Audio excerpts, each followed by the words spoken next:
Thank you for visiting Past the Wire TV, the YouTube channel of PastTheWire.com. It's 1,000 words fighting back, coming down to the finish. If a picture is worth 1,000 words, this is one stunning picture. 1,000 words just in front. 1,000 words wins the Robert B. Lewis. Honoree P is full out now, second on the outside, and they're coming down to the line, and 1,000 words has done it.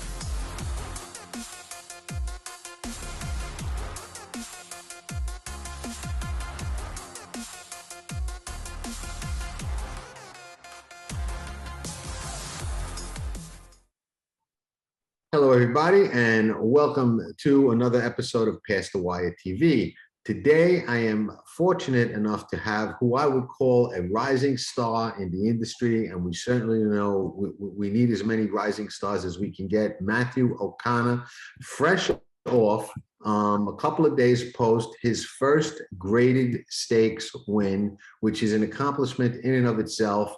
But a special accomplishment for Matt because it's a horse that he actually claimed, and we'll get to that in a minute. But first, Matt, thanks so much for coming on the show. It's a pleasure to have you, and congratulations on that win in the tropical turf. Thanks, Alan. Pleasure to be here. Clear vision. Put you on the graded stakes map. What, about a year into your training career? Am I correct about that? Yeah, I'm in the tail end of my second full year right now. Okay.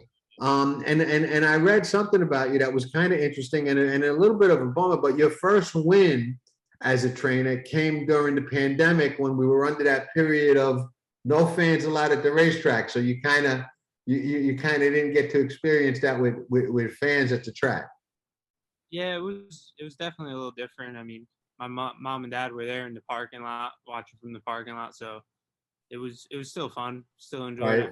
It was different, but those are the times we were in at the time. Yeah, winning is always fun, always fun, as you probably know better than I do. But fast forward to the tropical turf, that had to make up for it because that was an interesting addition to the race. You had Largent, who ran so good in the Pegasus race the year before, coming off a layoff for Todd Pletcher. Chad Brown had value proposition in there. So you were in against two of the big, not just big Gulfstream guns, but big guns on any stage. What was it like confidence-wise going into the race for you? I mean, I thought we had a shot. Obviously, Todd and Chad were the ones to beat. And Nick Zito, who I worked under for 2 years, always told me, if you think you'd be fourth, take a shot in the race. So we thought we could be third or fourth. Obviously, Todd and Chad were the two to beat and took the shot and worked out a perfect trip and got the win. Yeah, no. Did you expect to be on the lead like that when you handicapped and thought about the race? I'll tell you the truth, I didn't. I thought your horse would probably be sitting. And he's an interesting kind of horse. We'll talk more about him because if you look at his older races, he would come off the pace. But lately, he's kind of changed his approach to the game, and he goes to the lead. And I think he's more effective that way. Yeah, he's definitely a different horse when he makes the lead.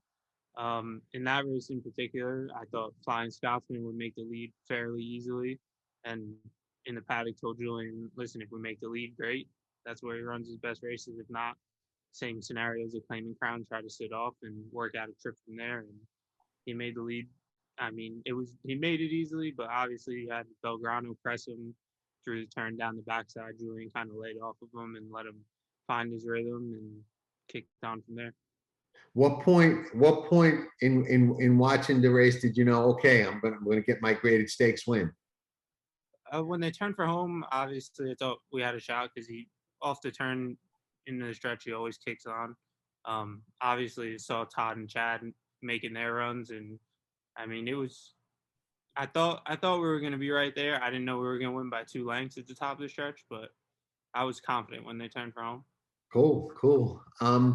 Now, you mentioned the Claiming Crown. You took the horse, I think, for 25,000, correct? Yes. And you ran him first time in the Claiming Crown and then ran back in the Tropical Turf.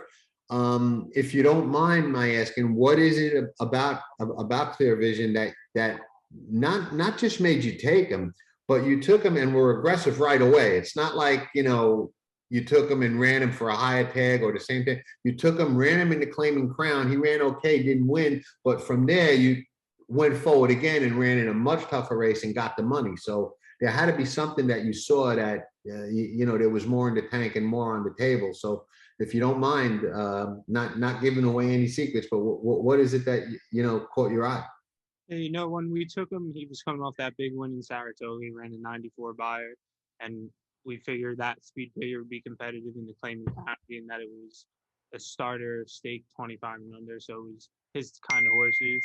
And when we took him, he did have back class, obviously, earlier in the year, and to the end of 2019, he had run in a couple of stakes races when he was with Jeremiah O'Dwyer, and they were not his ideal distance. I think he's ideally a mile 16 type horse, and those stakes that they took a shot in were 1.5 mile, 2 mile races.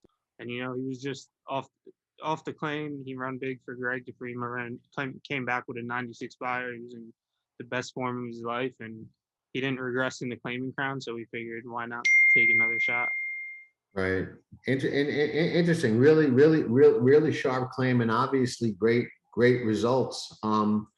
Where are you thinking about heading now? I would imagine the Pegasus comes up too quick, right? Yeah, I don't think he's a Pegasus type horse. I mean, obviously he's good, but he's not at that point yet. Hopefully he keeps progressing, and towards the middle end of the year he could be there. Right. But right now he came out of the race well. He went back to the track today, first day back. So we're kind of eyeing, there's a grade 3 at Tampa, the Tampa Bay Stakes on February 5th.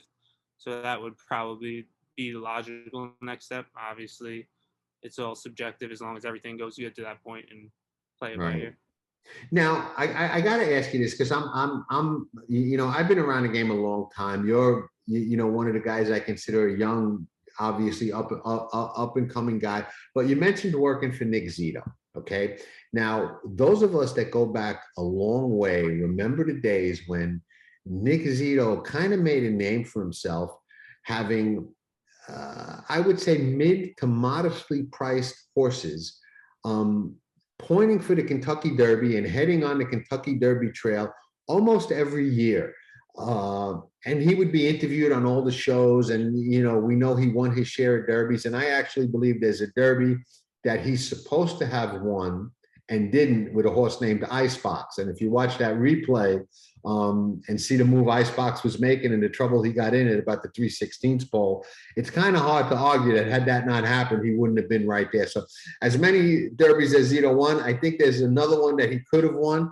But, a lot of the younger guys in your age group, talk about him today and don't realize how much of a major player he was for as long as he was.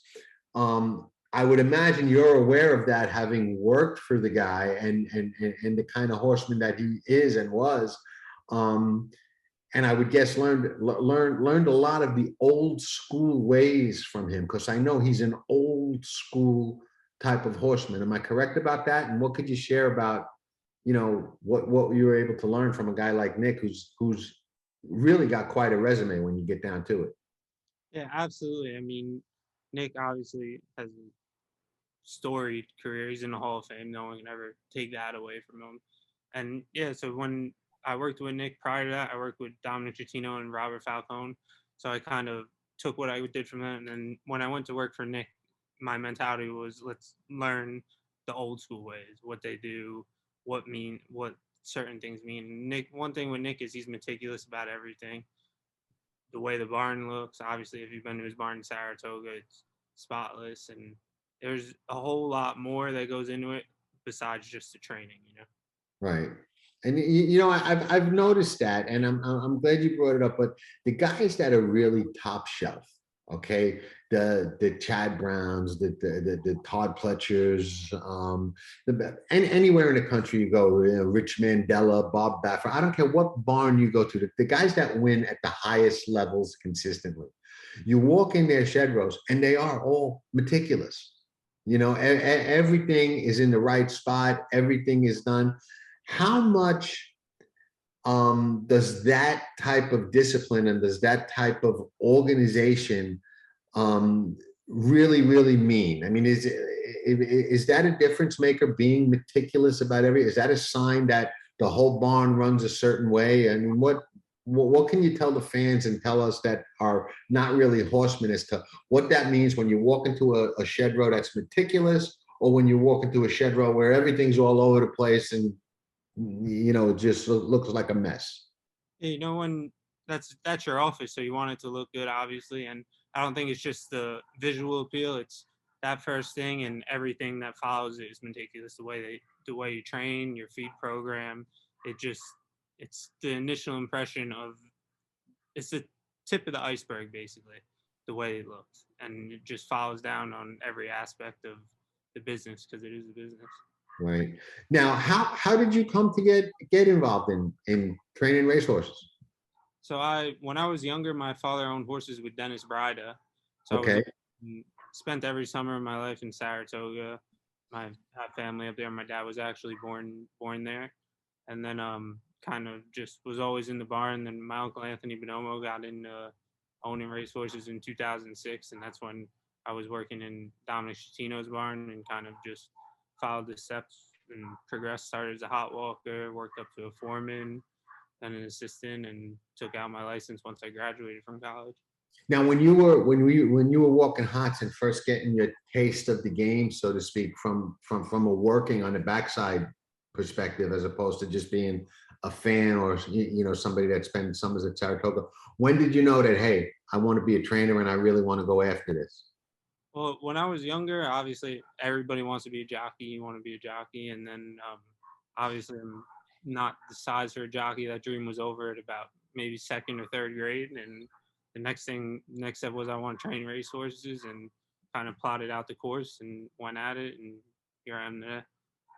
Now, what type of trainer is it that you want to be? Are you somebody that wants to really develop the high profile clients where you're really getting horses from sales and from overseas that are allowance and stake horses, or you want to be active in the claiming side, or a little of everything, or is there any direction that you really want to go in? I mean, obviously everybody aspires to be like the Todd or Chad type of training operation. It's hard to achieve. I mean, if you look at Brad Cox, he has everything: claiming horses, stake horses, allowance horses. But obviously you want to get as big as you can and be as successful as you can, no matter what it is that you're doing. So obviously that's the main goal, but it takes time, especially in the industry. It doesn't happen overnight. So it's a 25, 30-year plan, Yeah, no, I hear you. Now, let me ask you this, and it's something I think is an interesting question, and I would feel a certain way about it if I was fortunate enough to have those kind of horses.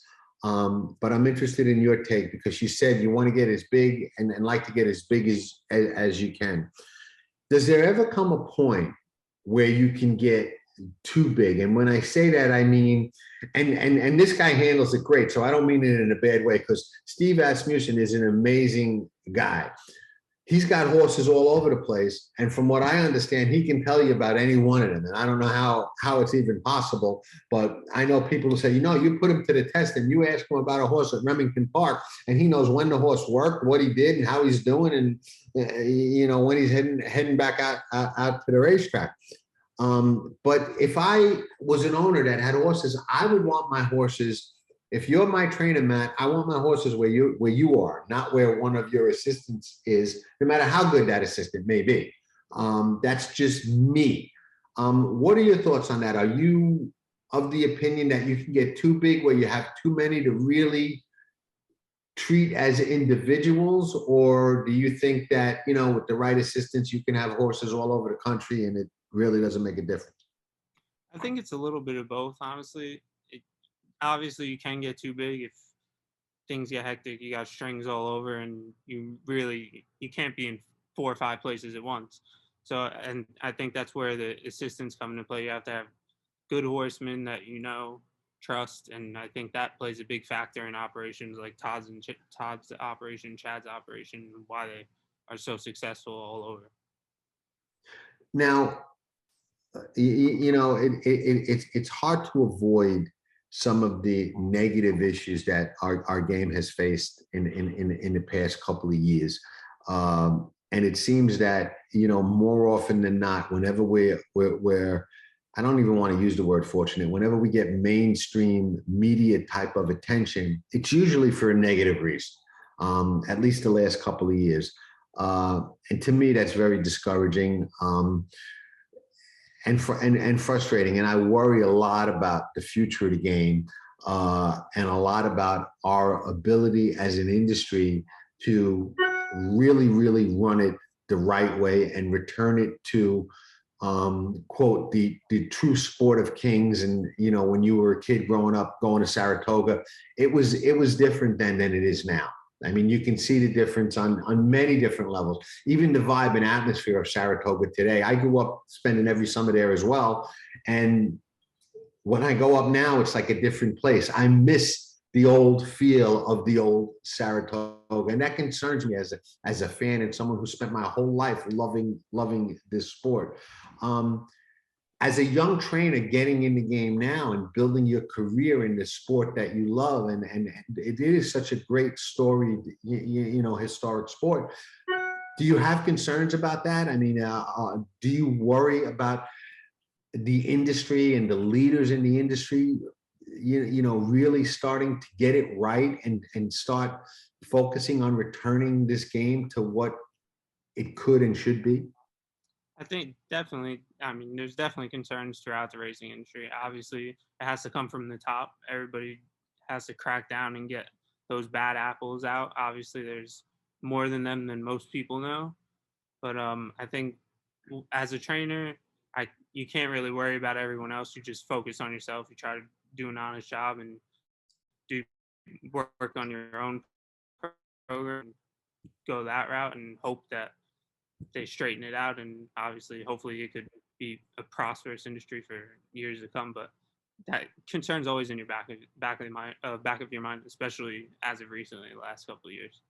Yeah, no, and I would imagine for somebody that's young and your future's riding on this game, and it's a tough game, Matt. You know that you could do everything right, and just bad breaks can hurt you in this game. You know what I mean? So much luck is involved, so much, so many intangibles and variables can happen with horses. You know how fragile they can be. You can have a great prospect or two in the barn, and a little hiccup here or there, and you're out there scratching your head with nothing to run. So it's a tough competitive game. Is it ever discouraging to you, or are you the type of person that makes it, the tougher it is, the tougher you're going to be? Yeah, when things like that happen, it kind of makes you hungrier. I mean, they're sulking over. It's not really going to do anything. It's not going to make a horse sound or bring a horse out of retirement or anything like that. So you kind of just got to put it in the rearview mirror, learn from it, and go on. Just keep pushing forward. Right now, I agree. Now I'll ask you the same principle type of question. Got that first graded stake win? It's got to make you hungry for more, right? Oh yeah, absolutely. Now we got to get a grade 2 or a grade 1. You chase that feeling of accomplishment and excitement. That's what the game's all about. Yeah, and a horse you bet or a horse that you follow wins a race, it's that feeling. That's what you're really in the game for. How special is it? Okay, now, I don't want to say anybody, because anybody can't do it, but you can get a good horse out of a sale, or an owner can buy a good horse, give you a good horse, and a lot of people can win with a horse like that if you put him in the right spot. But to take a horse for $25,000 and win a graded stake and beat, some major players and some horses that have run very competitively in some really good races. I mean, Largent is a heck of a nice horse. Value Proposition has run good in some big races. Flying Scotsman's got loose and won some, not nice races. To take a horse that you claim and move them up to that level, that's got to be a little bit more, I would think, if it was me, a little bit more special and a little bit more of a, gold star and a little, feather in your cap than, taking a horse that, we paid $500,000 at the sale for and was working great and everybody wanted him and we were the high bidder and, we always knew this was going to be a nice horse and, we got that graded win. Not that it's ever easy under those circumstances either, because we know how many of those don't ever get that win. A lot of them don't ever get that maiden win. But when you claim one, that's got to be super special. So can you talk a little bit about like the how self-rewarding is that to be able to do that? Because that list is a lot shorter than the guys that win graded stakes. To win a graded stake with one you claim, that list gets short, Yeah, it's obviously a great feeling of self-accomplishment. It reaffirms your belief in yourself that you can do good. And obviously when you beat guys like Todd and Chad, who are idols in the industry and who people aspire to be, it just, overall, it's a good feeling. And it's a testament to the job me and my team can do with any opportunity, because without my team behind me, I'm nothing. I'm just a name on the racing board. Those are the guys that put in the hard work, and without them, none of it's possible. Well, you're the quarterback. That's for sure. That's for sure. Did those guys come and congratulate you? I certainly hope so. I would think they did. Yeah, absolutely. We had a big group hug as soon as you crossed the wire. Cool. Well deserved. How many do you have right now? How many horses? Right now I have 4. We're stabled at Palm Meadows. And when you've got a small number like that, that makes it even more of an accomplishment and more special. How much of this business, for somebody young like yourself that wants to get into it, if somebody was talking to you and said, hey, Matt, I want to get into it, how much of it is actually cultivating relationships with owners to get more horses? You know what I mean? In a year or 2 or 3, you're probably going to have a barn full. You're probably going to have a shed row, or maybe both, a whole barn. How much of that is salesmanship and getting out there and building relationships, as opposed to just letting your record and what you do on the racetrack speak for itself? Do you have to balance that and kind of become both? Yeah, absolutely. It's a little bit of both. Obviously, you want to have some sort of relationship with clients, even if they're outside clients, you don't have any business with them yet, or so on and so forth, because they put a face to the name, and then they see you in the race, you get a text, congratulations, and it's kind of putting the puzzle together, basically. Now, what are some of your philosophies when it comes to training? Are you a more patient guy that likes to run fresh? Are you confident and comfortable running a horse off a layoff and off works, as opposed to racing them into shape or needing a race or 2 to get them going? What's your philosophy on training a horse and bringing them around? I mean, we're pretty easy on them. We don't press them too hard in the mornings. They run their races in the afternoon, not the morning. So you kind of bring them along to the point where you think they're fit enough to run. Obviously, some are more fit to run than others when their first race comes up. But it's all horse by horse. Some will be ready first time out. Some run better fresh. Some need a race or 2 off a layoff. It's all, you got to treat them all as individuals as best as you can. Right, and I know Nick, in his heyday was a very patient guy and would run them when they were ready, and when they needed time, give them time.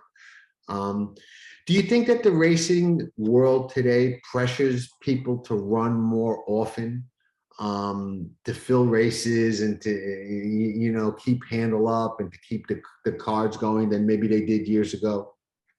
I think they do, but at the end of the day, the trainer and the owner have to say whether they want to run or not. So it's kind of up to you. And I think that, and if you look, the most pressure I feel comes with Triple Crown season and trying to target the Derby with the new points, not new point system, but the point system that was Right. instituted. So you kind of have to hit specific targets, and some races you may be ready for, some races you're not ready for, but that's the only option in order to get to the Derby. So I think there's definitely some sort of pressure. Right. And you've got already, even though you've only got a limited number of horses and it's a relatively early point in your career, you're already thinking about those kind of races, those kind of maps and plans for horses down the line in the future, correct? Yeah, absolutely. You got to be ready for any opportunity that presents itself. Obviously, though, that's the race everybody wants to win, so it's always in your mind. Hopefully, when the right horse comes along, you have some kind of idea of what you want to do with them, and hopefully it pans out. Did Nick give you any secret pointers? Say, listen, this is how you get to the Kentucky Derby? No, not really. I mean, Nick's all about the horse. So it's when the horse is ready, he'll tell you he's ready. Then you find the race, and if he's not ready, he's going to tell you what's wrong and what he needs to get better.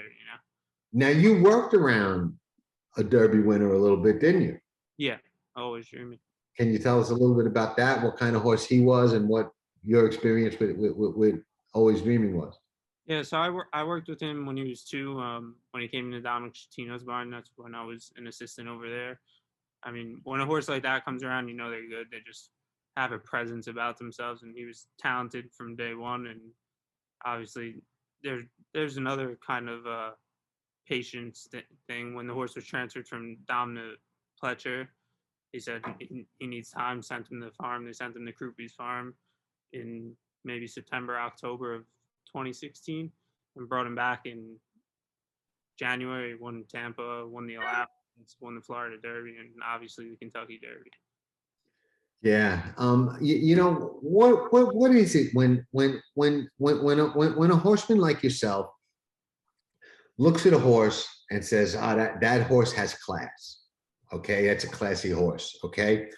The average race fan, can read the past performances and can tell, yeah, obviously this is a good horse, but I don't think the average race fan can walk into a barn, have you bring out a horse, walk it around, do a turn with it and say, yeah, this is a classy horse, but you can.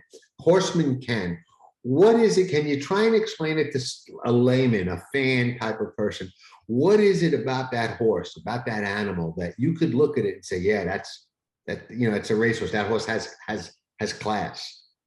I think as a horseman, the first thing you look at is the way they're put together. They're well balanced, conformation faults and stuff like that. And the second is they kind of just have, it's weird. They have like an aura around them almost. And you could just sense like a good classy horse from a cheaper claiming horse or something of that nature. Really? But it's hard to explain. I wouldn't know how to explain it, to be honest with you. But you could do it. It's kind of like a taste test. Taste the real Coke or the fake Coke. If I bring out a cheap horse that's maybe running at a lower tier track for 7,500 and do a turn and walk him in front of you and have you looking at him, and then I bring out a grade 1 winner, odds are you're going to be able to tell me which is which, even if that cheaper horse is a good looking animal, is a big, rangy, nice looking horse. You'll 9 out of 10 times call it correct. Am I correct? Yeah, absolutely. I mean, the best way to put it in layman's terms is if you pull out a Division III basketball roster and LeBron James is in the lineup. Right. You could just kind of pick it out, Yeah, no, it's interesting. There were certain interesting things about racing that I think are kind of hard to explain, especially to laymen. And I consider myself a layman because I'm not a horseman. I've been around the game my whole life, but I'm not really I'm not a horseman. So there's a lot of those kind of things I don't know and really understand, that being one of them. But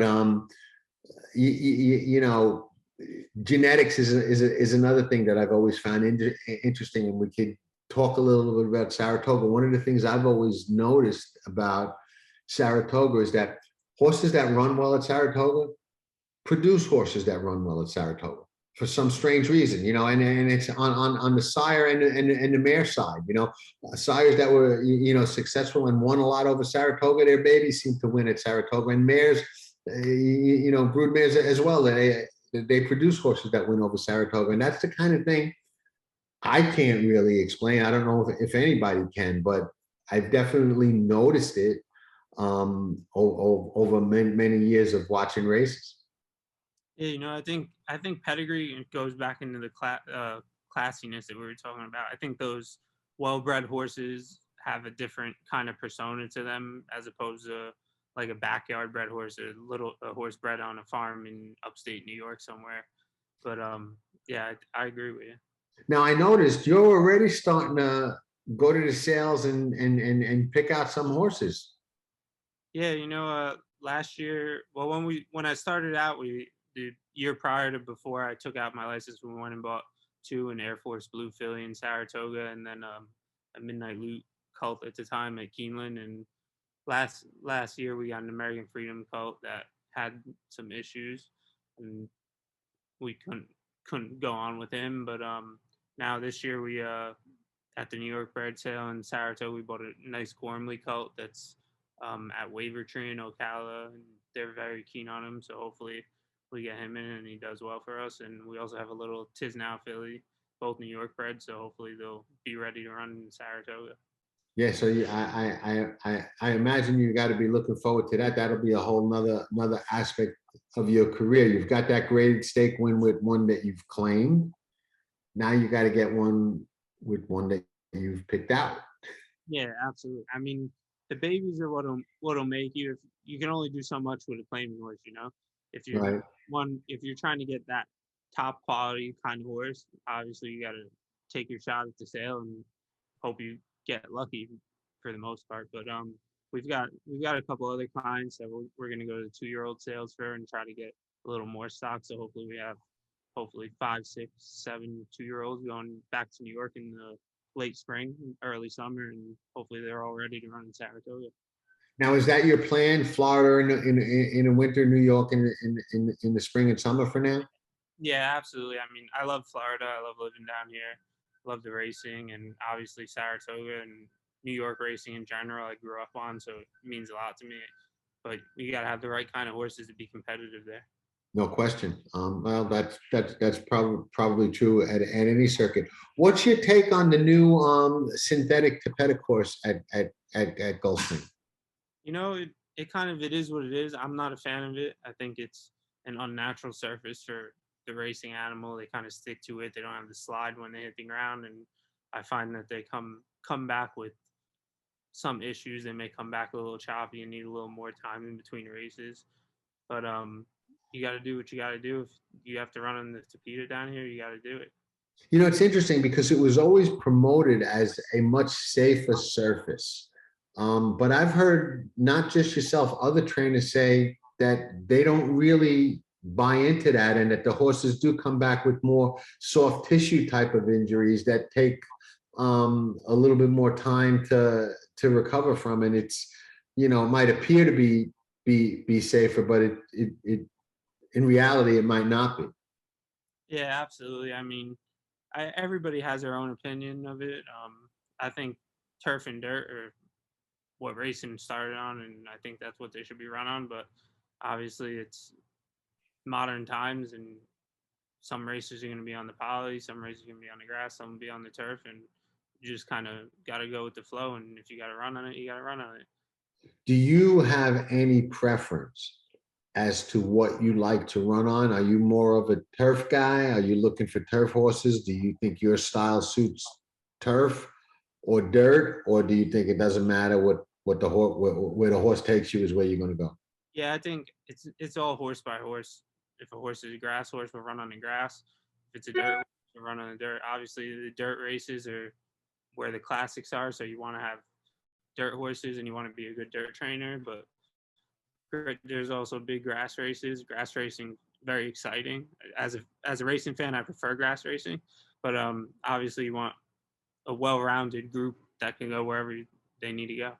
Now, you work your way up from the bottom, okay? You started as you know, as a hot walker, obviously, you know, you've worked your way up. Nobody's handed you anything in the game at all. You know what I mean? You're working your way up. Are you banging on Vinny and your uncle's door yet, or are you being patient with them? No, not yet. I mean, if when they feel that I'm ready and they want to give me a shot, then great. I mean, till that time comes, I got to focus on myself, my craft, and the clients that are supporting me right now. You know.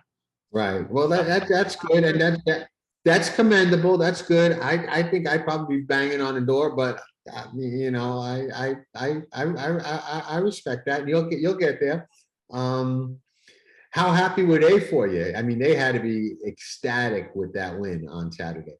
Yeah, no, they were very happy for me. You know, I spoke with both of them, and Anthony and Mary Ellen own Clear Vision, obviously, and it was just overall, it was just a happy environment. I had my friend from college that was at the race with me. My father was down here, my cousin Jesse, my girlfriend, and it was just, you know, that's what you want. That's what you want when you get into racing as an owner, as a trainer, as a hot walker room. You like, it's fun to win races. Yeah, no. You remember who Joe Namath was, right? He was a quarterback a little before your time, but he was in his day. He was great. And he had a famous saying that I think it still holds true, and I kind of apply it to racing all the time. When you win, nothing hurts. It's true. You know, I mean, it changes the whole thing. It's always a different type of ride home and a different type of vibe at dinner when you win. You know, you're gonna drive home and eat either way, but when you win, it's always it's always, you know, always better. Yeah, a win is like a reset button, you Yeah. know, as a trainer, because obviously you're not gonna win all the time. You get frustrated. Everybody has their hot streaks, cold streaks, but when you get a win and you get that feeling back, it resets and you're just chasing that feeling again. Well, yeah, one thing I'm interested in your take on, and it's changed over the years, but you've been around long enough to know, and you know, speaking with guys like Nick and Dominic and even Robert would know this. Years ago, people really didn't look at a trainer's win percentage to judge what kind of trainer they were. They really didn't.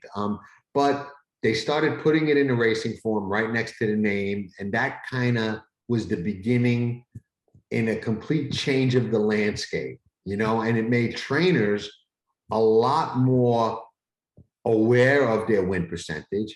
And some guys, I believe, train and run with that in mind. You know, a lot of the guys that you see claim horses for 16 and run back for 10, you know, or 12 consistently, repeatedly, like a grind. I think those guys really run and train as much as anything is to keep that win percentage at like 20 or 25 or whatever it could be. And a win percentage is really not as indicative of how good a trainer is. And a lot of people use it as a barometer for the cheaters now and say, oh, the high percentage guys are all cheating. And some of them are, but some of them aren't. Some of them just train that way. And it's a different kind of game today where, you know, you can claim and run for less money, and because the purses are so high, still not get killed or kill your owners. So there's so much more that goes into it. But how do you view today the way people look at that win percentage as such a barometer, having the experience with guys that were around before that really meant anything and wasn't even a stat in the racing form back then? Yeah, you know, I mean, if you look at all the greats and all the Hall of Famers back in the 70s, 80s, into the late 90s, you didn't see many win percentages over 15%. Exactly. The thing, the table turned, and now you're only as good as your win percentage to, I don't want to say all clients, but many of them want to see, oh, this guy wins 30% of the time, this guy wins 25% of the time. And I think that's a major factor now in the business in order to grow your business and get quality horses. Yeah, I tend to agree with you. I think that you know, the whole landscape has changed. We went from a a breed to race to a race to breed kind of industry, if that makes any sense. You know, I remember in the days when I was a kid going to Saratoga, you know, half the races were maiden special weight races, and 70-80% of the horses in them were homebreds from you know, those major classic farms that you know, partnerships you hardly ever saw. Those people would never sell you a share of their horse. You couldn't afford to buy into any of those horses. They didn't want to sell a share of any of those horses. It was much more of a sportsman competitive type of game than it is today. But I guess things change and evolve, you know? Yeah, definitely. I mean, it's obviously not the same game as it was in the golden days in the 60s, 70s and all that. But I mean, hopefully things change. I don't think it'll go back to that scenario, but you just got to adapt with the times, I guess, and try to truck along. Absolutely. I can't thank you enough for coming on, Matt. I really can. I think you've got a really good program going. You're on my radar. You should be on a lot of other people's radar. I'm sure you will be now that you know, you win a race like that. It definitely puts a little bit of a spotlight on you. Any pressure that you feel with that, or just another day at the office? I mean, just another day at the office, you know. We just do our job and try to do the best we can with the horses that we have, and the good ones will come, the opportunities will come. You just got to be patient and wait for it to happen, you know. And ready. Yep, exactly. And ready. Hey, thank you so much, Matthew O'Connor. For those who don't know who he is, up and coming rising star on the training side of this great sport with his first graded stake win. You've got a website, I know, that tells a little bit about you and your bond, MatthewO'ConnorRacing.com, correct? Yeah, MBO'ConnorRacing.com.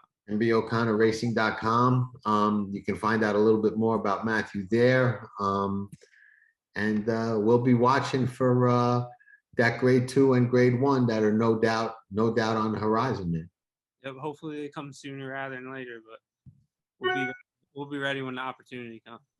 Absolutely. Again, thank you so much for coming on. I'll stop the recording, then we'll be able to say goodbye off camera, and we'll wrap up. Sounds good. Thanks for having me. No, my pleasure. Thank you.